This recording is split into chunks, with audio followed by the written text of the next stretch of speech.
တိုက်ထားခြင်းတော့မရှိဘူး။ဒါကြောင့်မလို့ပြောချင်တာပါ။ဟုတ်ကဲ့မညီပါဘူး။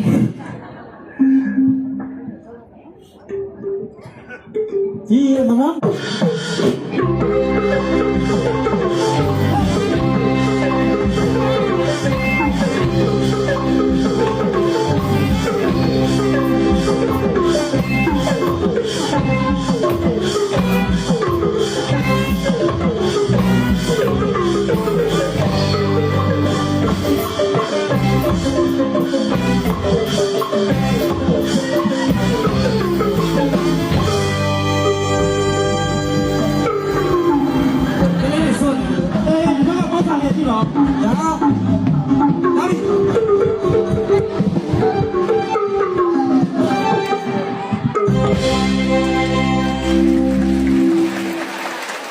မစပိတ်စင်လို့သဘောမထားနဲ့သူတို့ကစားတဲ့ကစားကွင်းလို့